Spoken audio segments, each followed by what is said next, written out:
Hello and welcome to a Smurp video, and today I am finally able to show you what I bought from Hasbro Pulse when they did their exclusive week end of exclusives. Gotta say I feel a tad bit disappointed in what was produced. However, they showed us lots of new stuff as well, which is pretty cool. I guess the one thing that I'm a bit disappointed about is Pudgy Pig was a pre-order, which was weird. And I'm not gonna lie, I became a premium member because I thought, you know what, I can't be bothered to risk not getting these and paying more. And so I got these. They're still on the sites, well, especially in the UK, they're still on the sites here. So, which is cool. I'm happy for people to be able to get their stuff, because I feel like sometimes Hasbro underestimates the fandom in terms of how these things sell, or that people buy lots, which I also feel is unfair. There are a couple of exclusives that I've seen over the last week that have disappeared, etc. But other than that, the ones that I wanted are still available. So I'm not sure whether I'm kicking myself for spending that extra money to become a premium member or what. Anyway, here is Covert Agent Ravage. For Beast War fans, this is a must figure. Now, I say it's a must figure. I feel like it would have been a must figure if Hasbro were releasing Trans Metal 2 figures, because that's where this sits. This doesn't sit with the Season 1 figures we're getting. This sits with Season 2. So I can only hope that Season 2 figures are going to start coming out once they've done Season 1. And they're not far away from doing Season 1. I mean, I think they announced there's an Inferno figure coming. We got Terrace on the way, Wasbinator. So who do we need left? Tarantulas. I think that's about it. So I'm hoping there is a plan that they will continue. And with this new legacy line that they've got going on, it makes sense that they will continue doing Beast War figures as well. I started watching Kingdom. It's absolute pants in terms of the characterisms of some of my favorite characters. I don't know what Netflix were thinking. However, it did open a door. I'm not sure if it was the door for Hasbro to sell more toys or what, but it's opened a door for us to get some of our favorite characters in this format, which I'm quite happy with. You know, I've got some of the premium stuff from Trans Art and Masterpiece, but they're ridiculously expensive. Not everybody can afford them, so this is a nice way to be able to afford a figure. However, this was, like Pudgy Pig, very expensive. 50 quid. I'm not sold on the price for this exclusive. I feel like these exclusives are just a way for Hasbro to bump up the price by at least 20, maybe 30 quid. This got 2 figures in it, and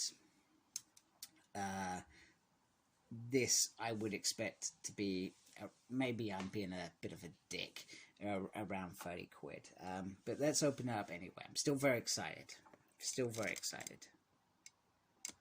So something that I didn't mention when I was looking at the packaging, they've got this whole little write-up. After the Great War, Ravage was one of the Decepticons. I feel like it should have been an Optimus Prime's voice doing this.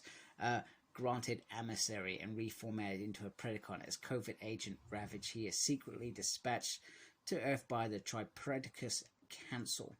During the Beast Wars, he is tasked with terminating a rogue Predacon called Megatron with extreme prejudice. But after the Golden Disc reveals a secret message from his long-dead Decepticon leader, he realizes where his allegiance lies: Decepticons forever, which is that famous line at the end of episode 2 of The Agenda. He also says it before he gets blown to pieces by Rat Trap with that belly bomb. So first up, we have this beautiful, beautiful display of the inside of his ship. So he would sit there, he'd put his arms in there, but he also had a cassette player so he could transform and control it there. It also has a Precon sign there, which is very, very nice. So very nice touch there. Comes with the instructions. Yeah, that pretty much says it all. So let's have a closer look at the figure. Alright, so let's get the boring bit out of the way. Does this fit in Soundwave's chest? No, it does not. It is only a fraction bigger, which I feel is a good thing. But just, you can see, it's only slightly, a little bit taller and a little bit of lengthy there. But that's not why we brought this. We brought this because, let's be honest, this is naff. Look at that. That is Ravage. That is awful. That is awful. So that may be another reason why some people brought this, because they want a decent Ravage for their collection. Now, I can already see that this is a beautiful, beautiful sized Ravage, just looking at that. And the cool thing is that just slips in there like that. Now, onto Covert Ravage. If I can get him into a decent position and actually get my camera into a decent position. This looks very, very nice. I'm very, very impressed with how this looks. That just looks spot on in terms of how the Ravage looked. His mouth does open. Let's see if I can get it. There we go. That looks a little bit better. Sorry, you can see a little bit better. On the top, there's this little white bit, gray bit here, which I thought was weird. But anyway, it's there.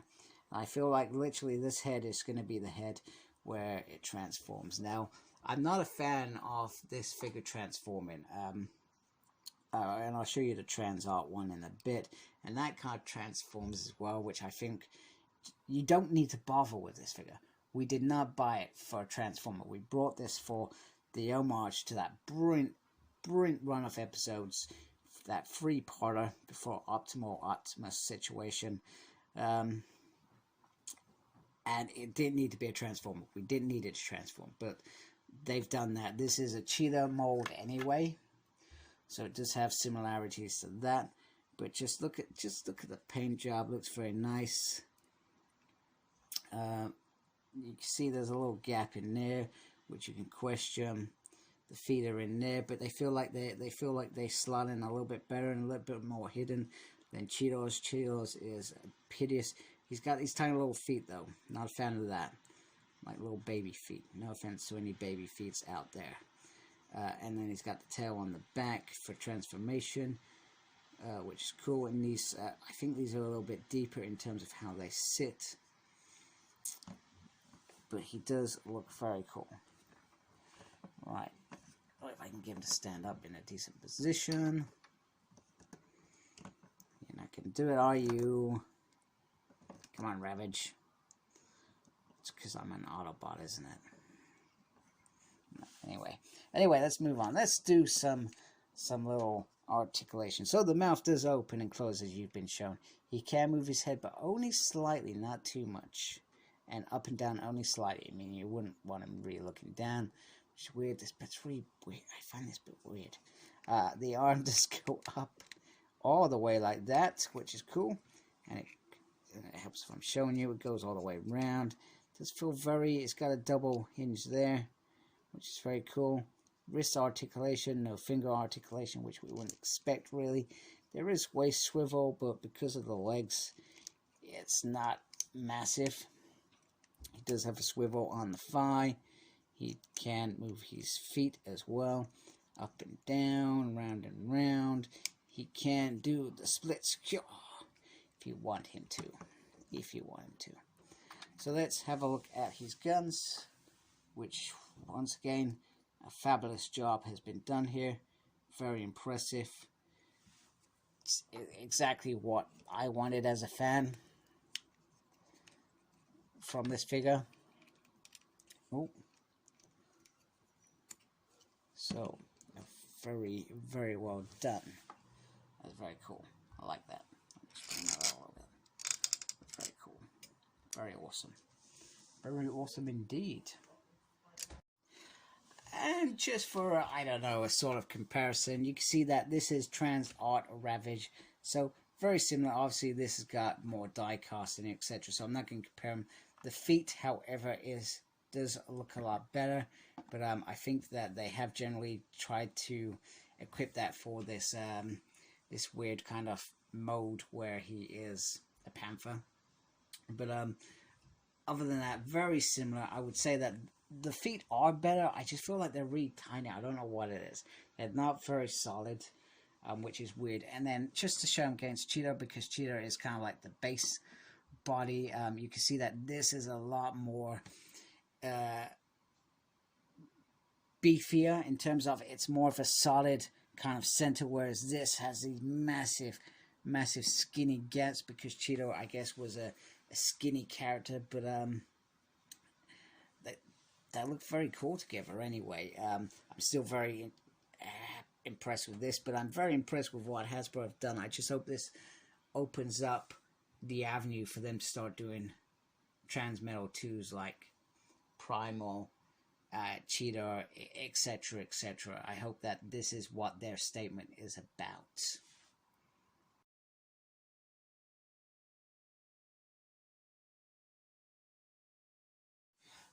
The evolution of Ravage in its finest. Baby cat, big cat. Now, I do like what Hasbro have done. They've kind of made the guns sort of like rockets. I feel like that is very, very clever because they clearly care about this character a bit. I guess this Ravage does look pretty cool compared to, well, this crap. So it does look very, very cool and very, very big, but it is also very, very skinny, which means you have to be very careful of how you get him into a position where he's standing, which I'm not gonna lie is very, very awkward. But all in all, it is a very, very good likeness of that original Transformer Ravage to go with your War for Cybertron figures. I feel like this is gotta be the pinnacle. I guess I'm a bit disappointed that the mouth doesn't open. That would have been pretty cool. I feel like that would have worked very, very well. Other than that, you know, nice details in them. I mean, you can see the tape in there. It's pretty cool. I love the fact that he comes with the two blasters on his side. I don't remember him ever actually using them in G1 cartoon, but I feel like they are pivotal to you having a Ravage.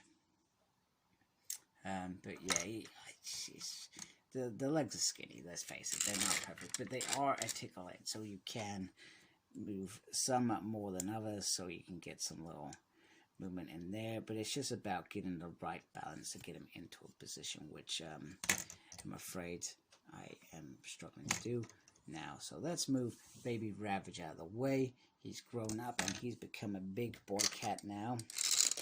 The transformation off this was very, very clever. Very, very cool. He still has the big chest piece, but it feels very, very solid. I'm not sure because I know that they've got that Shadow Panther whatever out there. But he is a Jaguar anyway. But I'm not sure if there is any resemblance to that in terms of how this looks, because I've not brought it. I don't intend to buy it. It has never been a figure that I have been interested in, although I was tempted with the Masterpiece version. You can move the tail up, but it all just sits very, very nicely. The gun's just slotting on the side. It is a very, very awesome piece, and very, very, I'm not going to lie, very simple to transform. And it just sits pretty solid. I wish that the head could come up a little bit higher because it's always kind of looking down. But it's just a minor gripe, if I'm being honest with you. A minor gripe indeed. So there we go. Both in their Ort modes, or Beast modes, whatever you want to call them. But they look very cool together anyway. Okay, so this set is very, very, very cool. I am very impressed with it. Very happy. I mean, just to finish off, you can add the guns on here, which I only just noticed till afterwards, so I feel like that is a big win as well. The other bit that I just wanted to highlight as well is there is a beautiful Predacon Sigma on there as well, which once again makes this figure a hell of a step up and a brilliant job from Hasbro. Not happy with the price point, But anyway, I've got the figure that I wanted to get from Hasbro post event weekend, whatever you call it, and this is it. So I'm glad I've got it, and I'm glad that that Pudgy Pig he will come at some point in the future. So other than that, if you like my channel, please subscribe to my channel. I'd really appreciate it. Look after yourself and embrace the geekiness. Take care. Goodbye.